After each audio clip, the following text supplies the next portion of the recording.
बहुत साल पहले एक छोटे से गांव के किनारे एक पुरानी हवेली थी।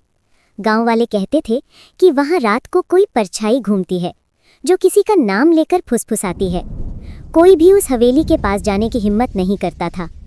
एक दिन रवि नाम का लड़का जो शहर से गांव घूमने आया था, उसने गांव वालों की बातों पर हंसी उड़ाई। उसने कहा, डर तो बस अंधविश्वास है। मैं आज रात उसी हवेली में रहूंगा और देखूंगा कि वहां भूत है या नहीं।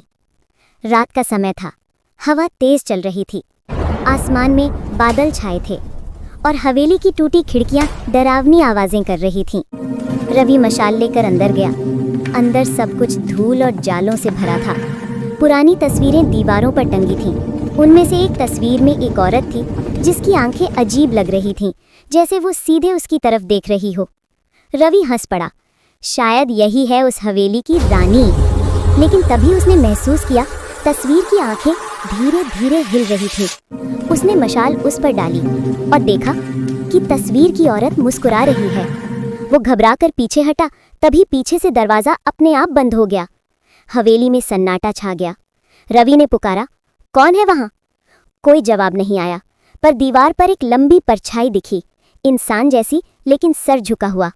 वो परछाई धीरे धीरे उसकी तरफ बढ़ने लगी। रवि कांप गया। तभी किसी औरत की धीमी आवाज आई, तूने मुझे जगा दिया।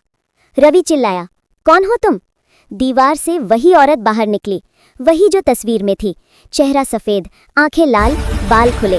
वो बोली, इस हवेली की दीवारों में मुझे जिंदा दफनाया गया था। अब तूने मेरी नींद तोड़ चुका है। रवि भागने की कोशिश करता है, पर जमीन जैसे उसे पकड़ लेती है। औरत की आत्मा उसके पास आती है, उसकी आंखों में झांकती है। अब तू भी यही रहेगा, हमेशा के लिए। रवि की चीख हवेली में गूंजती है और फिर सब शांत हो जाता है। अगली सुबह गांव वाले हवेली पहुंचे। सब कुछ वैसा ही था, पर रवि कहीं नहीं था। बस दीवार पर एक नई परछाई थी, बिल्कुल रवि जैसी, और उस परछाई के होठों पर हल्की मुस्कान थी।